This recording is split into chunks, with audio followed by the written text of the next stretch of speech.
What's going on, everybody? Um, yeah, yeah, yeah. Come on, yeah. There we go. Focus. Uh, Welcome everybody to my series review. What? Because instead of doing each episode, I just give you an overall Echo series review, and I haven't done a TV show review in a long time, so I figured why not start with Echo, get me back into the mix of doing TV show reviews. And yeah, yeah.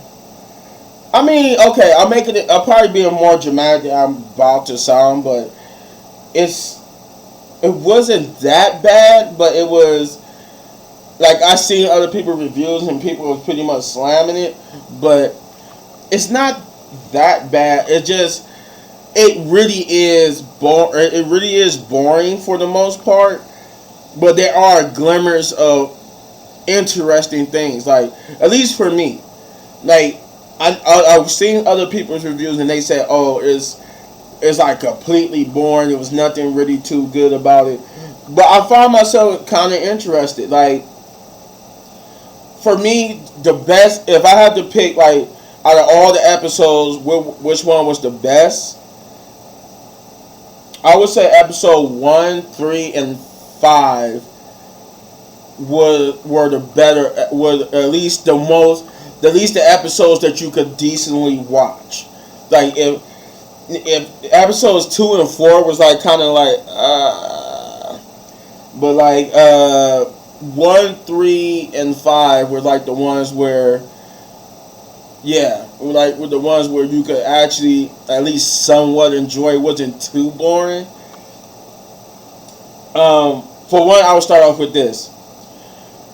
I'm glad that the good one of the good things about Echo is that I like that they made it in that it was just a 5-part, a 5 episodes miniseries. It did not need to be more than that because I had it. After episode 1, I'll say this. After episode 1,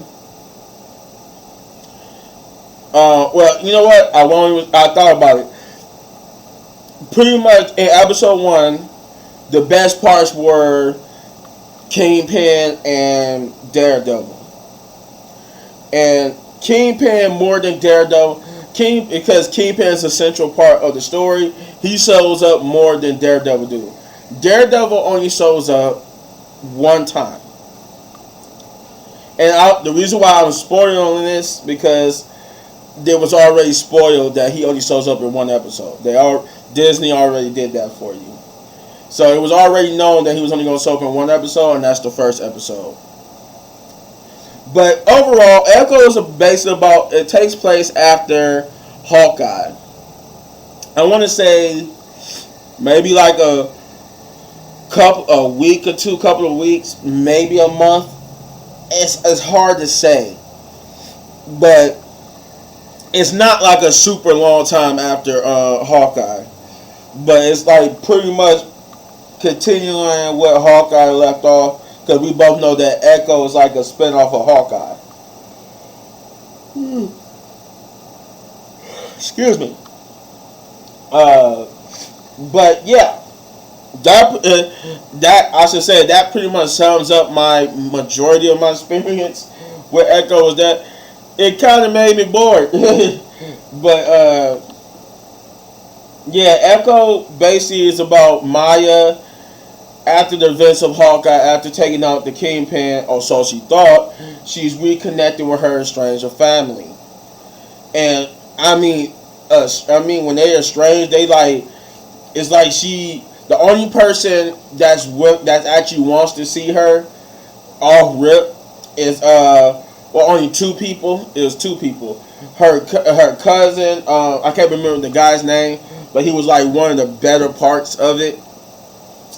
Her cousin and her two, I guess it would be her two cousins.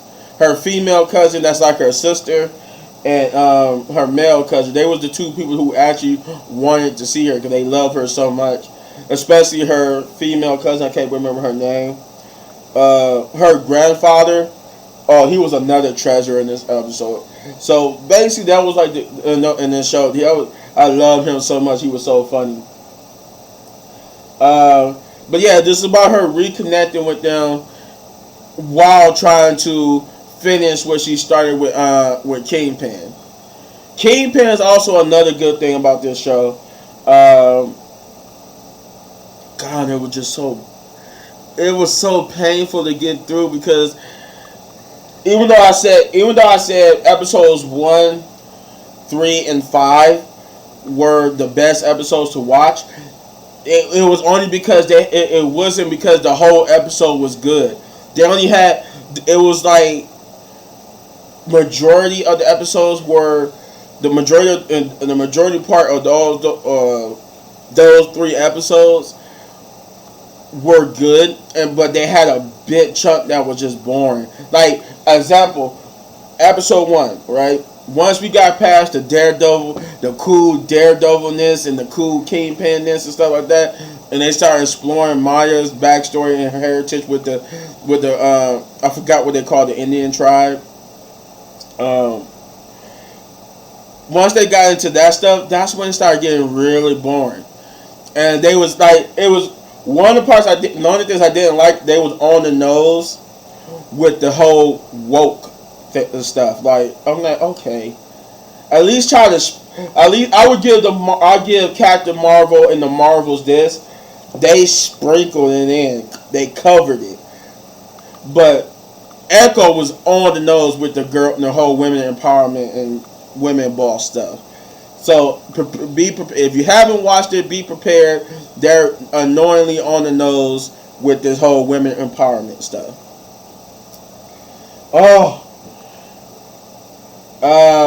I'm not even about to talk about it for that long, but yeah, the episodes was like I said, episodes 2 and 4 were like god awful to me because they were just so boring. But then, like I said, you had the episodes 1, 3, or I should say, since I said episode 2, episode 3, and then 4. Episode 3 would get me back into it somewhat. And then episode 4, and then episode 5 got me back into it. Episode 5 would probably be like the best one out of the bunches. I would say what was the number one best episode? Episode 5 because it had the most stakes. But the final confrontation with Kingpin was so lackluster. Like everything leading to it was good. The high stakes, the tension, or everybody was surrounding her family, getting ready to attack. Kingpin is upset. And then once they beat up all the henchmen, and Kingpin went to fight her himself, then it was just his defeat was just so. And I get what they were trying to do.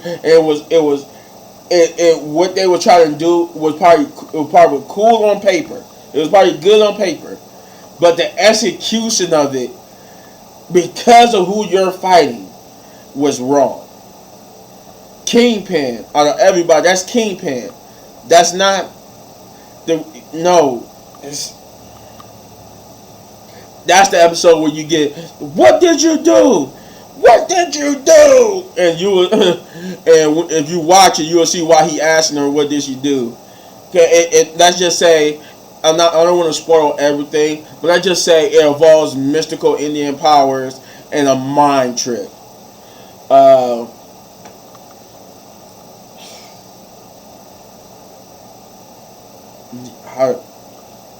Yeah, so I mean, one thing I will say, the sign language stuff, that didn't bother me because some people mention how, because when they had to do the sign language, they had to speak like slowly, as sometimes they would talk when sighing, and they would go, or whatever, how I don't know sign language, but they would say but they would say it slowly because they had to do it they had to make it match up with the sign language. So they would say, I love you, love you. You know, they would do it slowly. There was Kingpin always had an interpreter, or there was always somebody to interpret what she's talking or what they're saying to her and stuff like that. And there is a cool way that Kingpin using technology for it. But other than that, it was it wasn't even. It wasn't like they could have. I'll say this: the best way to sum up the whole miniseries is that, do you need to watch it to understand anything else? No, not really. But if you want to know what happened to Kingpin, this is a continuation of that cliffhanger from Hawkeye. So if you want to see how this plays out between Maya and Kingpin after she shot him at the end of Hawkeye, yes, you have to watch it to see how this plays out. I saw what they were doing because I haven't seen the Netflix Marvel shows, but I knew that they was like grounded and gritty, and everybody loved them for it. And this was Disney's attempt at trying to do that. But the execution, like, the one thing I would say about all 5 episodes, I see what they try to do, and I love the integration of Indian culture. But what they try to do versus what they wanted to do versus the execution of it was 2 different things. What they was trying to do, I saw the greatness in it. The execution and the writing of it was just bad.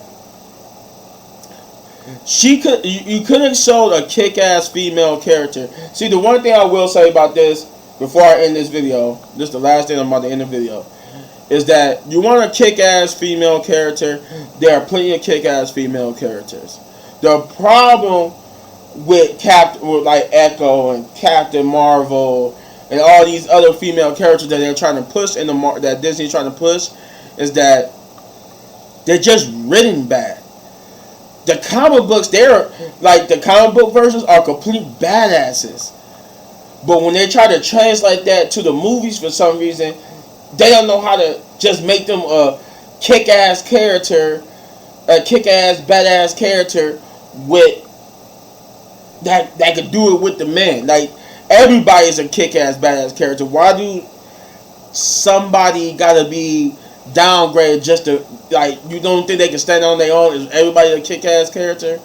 But anyways, I'm going to give Echo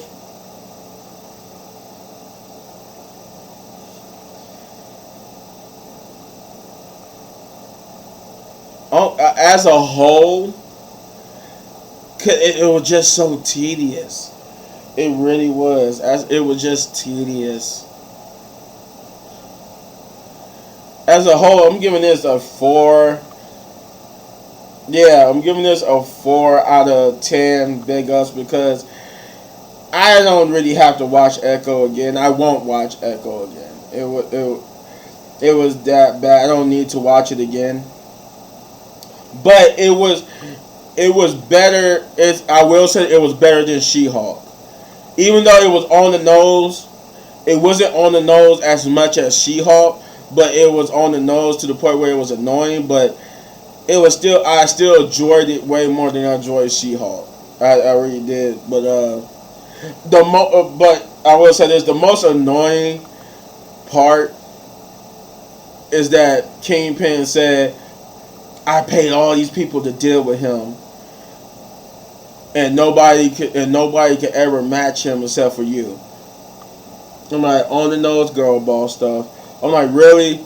So out of all the henchmen, you mean to tell me Kingpin can't find somebody that could deal with Daredevil, but all of a sudden Maya is the only one that could deal with Daredevil? Come on. Kingpin himself could beat the hell out of Daredevil and Spider-Man, and he has done so in the comics. Come on, man. And let me know in the comments down below what you thought. If you enjoyed my review, you know what to do. You hit this button right here, bam, for all of my reviews. And Oh, I'm so glad to be done with this. If you enjoy you enjoy it so much, you want to support the channel, you know what to do, guys. Hit those buttons, and as always, hit any one of these videos for more of my amazing content. But don't go anywhere because I got some reactions for you guys. Whew, that was a chore to get through. Peace. Oh, I know I just ended the video, but I had to come back because I forgot one thing in my rant about Echo. I had to tell you guys, I forgot Maya. Maya herself in this show was, like, she wasn't the most likable person. She was boring. Like, I was the reason why I mentioned I was trying to go somewhere when I mentioned episodes 1, 3, and 5, and where I basically was going with that was Maya herself as a character shined better in those 3 episodes than she did in episodes 2 and 4, and even with those 3 episodes, it was only in those certain parts of those 3 episodes that she shined real good that made me interested in her, and then the rest of the episode would just kill it. So that's why I meant to say was another of my negatives about the show was that Maya just wasn't really real. They didn't write her well. She the way how they writ her was just so awful. It was like, it made me not care. I care more about the side characters and her family more than I did the main character. I care more about Kingpin and Daredevil than I cared about Maya. Maya was just she's a badass character from what I hear in the comic books that did not translate well into the show. And the fact that they picked her to do a little, I guess, spin-off of, is like, yeah, I don't know. Y'all need to go back to the y'all need to go back to the drawing board on that. Y'all need to go back and redo. Y'all should have left that in the oven. Like, you know how when you make if you ever made a cake and it don't turn out right, then you redo it until you make it just how you think it's supposed to look. That's what they should have did with Echo. But yeah, I just wanted to add that. I forgot to add that out. Add where I thought about Maya. So, peace.